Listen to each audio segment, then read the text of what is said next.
Oops. Hi. Hi. Hi.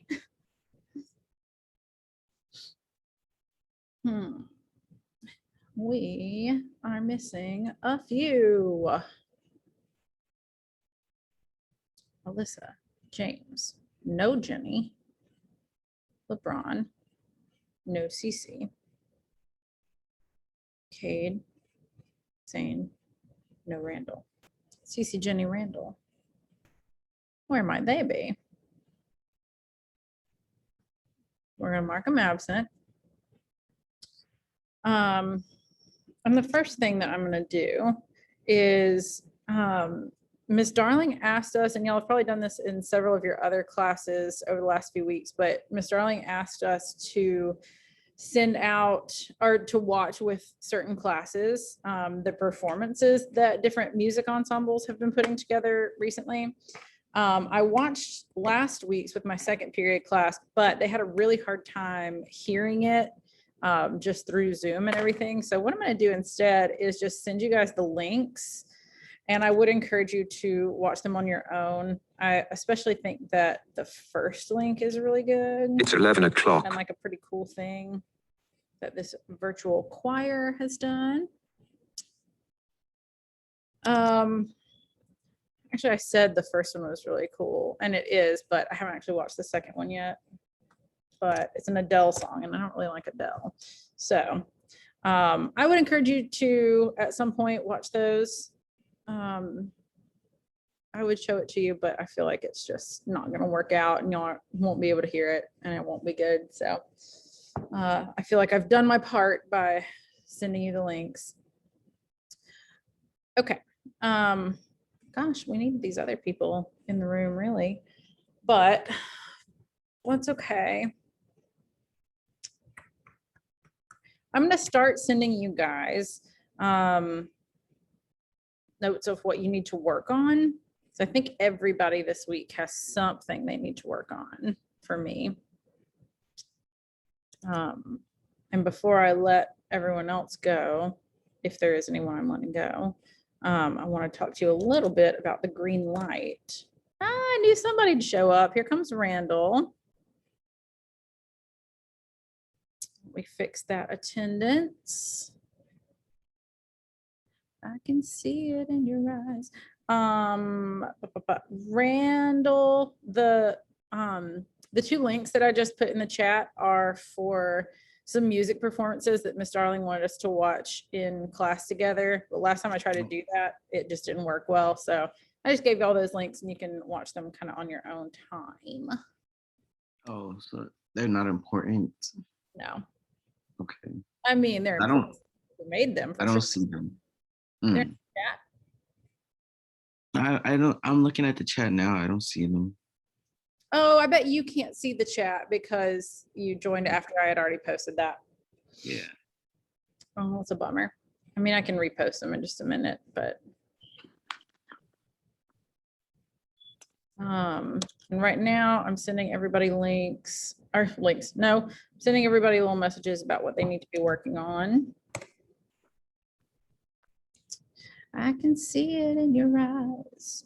I can see it in your smile.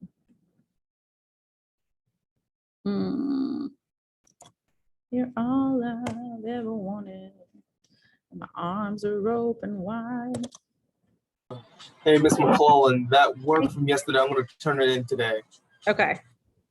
Harlem Brand stuff, that's going to take me a little minute because I went through the work and okay, I'm almost done, so I'm going to turn it today. Also, I like Langston Hughes, but man, I somewhat hate his writing style. Do you? Somewhat. More specifically, the poor boy's blues when he used the word duh, D-E. Yeah.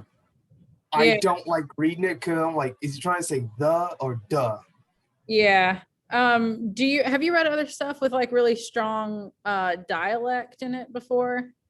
Yes, ma'am. I read I think her name was Annie something, a woman from Georgia. She was the mistress of a slave plantation, and one of her son was writing. Well, her son had a slave he went to Civil War with. He was on the Confederate side, and his slave was writing a letter, and I was trying to read, but I couldn't read what the heck he was trying to say. Yeah, a lot of people just like really have difficulty with dialect, which makes total sense. I taught the book Their Eyes Were Watching God one time, which like it's a great story. Like the book's really good, but it's just such heavy dialogue or dialect that it's really hard to get through. And I was like, I will never teach this again. Like it wasn't good. The kids just like had such a hard time with it. And like me trying to read out like Cajun Black dialect doesn't go well. Like I don't Like, you might want to grab a guy who actually. Sorry, Tamara. I was gonna grab a guy who actually speak like it, because I remember one of my grandpas or uncles sound like this, or speak like that. Oh, that's kind of cool. Yeah, but I couldn't understand what the heck he said. I can get the gist. That's it.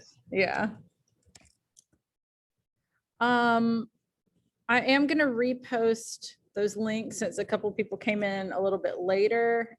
There's two. Oh, and here comes someone else. I'll fix y'all's attendance in just a second also. I think we have everybody now, which is lovely. Hi.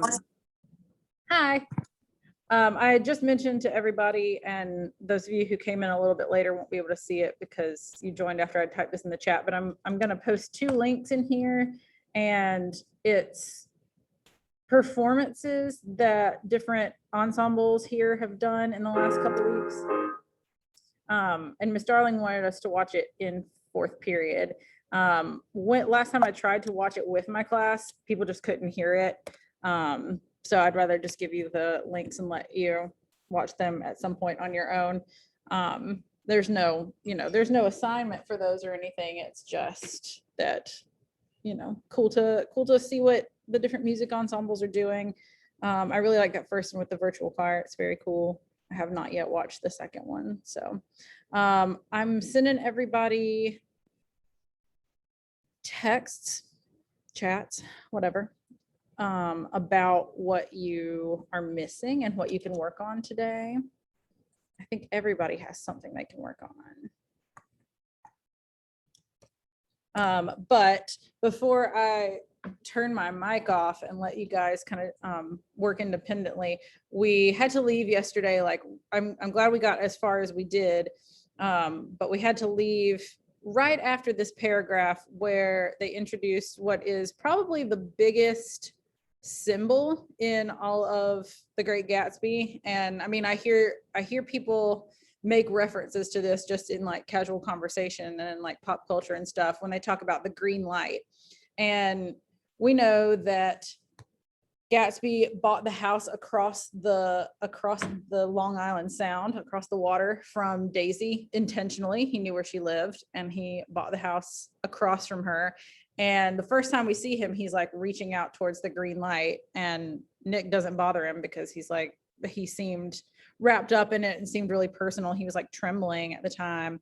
And he's always kind of like associated that with Daisy. But after he invites her over to tea, or gets Nick to invite her over to tea, they're kind of, from his point of view, they're looking out at her house and she's like, oh my gosh, that's literally like, I'm right across the water from you. Who would have thunk it?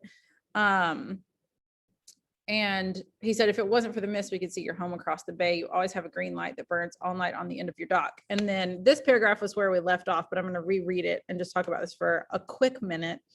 Daisy put her arm through his abruptly, but he seemed absorbed in what he had just said.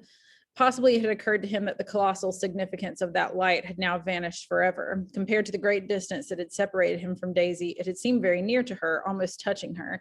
It had seemed as close as a star to the moon. Now it was again a green light on the dock. His count of enchanted objects had diminished by one.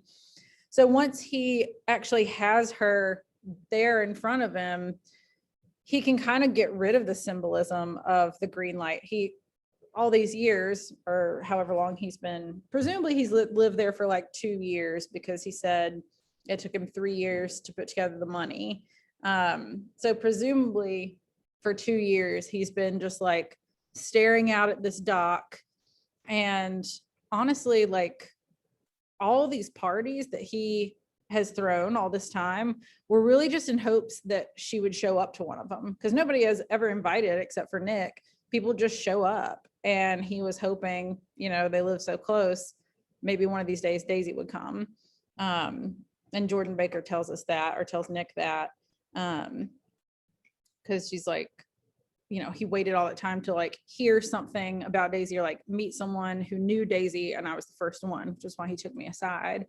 So this green light kind of symbolizes like hope more than anything, like unrealized hope. He has just been sort of like reaching out, both literally and figuratively, towards this green light, trying to get what was at the end of it, because he saw it as sort of like an extension of Daisy. Now that she is right here next to him, it can just go back to being a green light. He doesn't need to necessarily hope for anything anymore because she's right here in front of him. I also, this is very silly, but yesterday I found 2 Gatsby memes. And this one says, I don't know about you, old sport, but if my crush started throwing my shirts around while sobbing, I'd probably start rethinking my life choices. And we read that part yesterday, and I want to talk more about that because it's very weird. He's just like throwing his shirts down, making a pile, and then all of a sudden Daisy's crying, and she's like, I've just never seen such beautiful shirts before. And I don't think she's really crying about the shirts. So we're going to talk about that tomorrow. And then the second one that I found, we definitely have talked a lot about this. It says, Nick Carraway in chapter 1, you shouldn't judge people. Nick Carraway for the rest of the novel. Very funny. SparkNotes Instagram is just full of gems. Okay, so I'm going to go ahead and turn my mic off and stop my video. And if you guys get the things turned in that I have told you need to work on, then you may leave. And if not, you should stay and work on them until you do.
All right, that's the bell, folks. So y'all try to get that stuff turned in and I will see y'all tomorrow.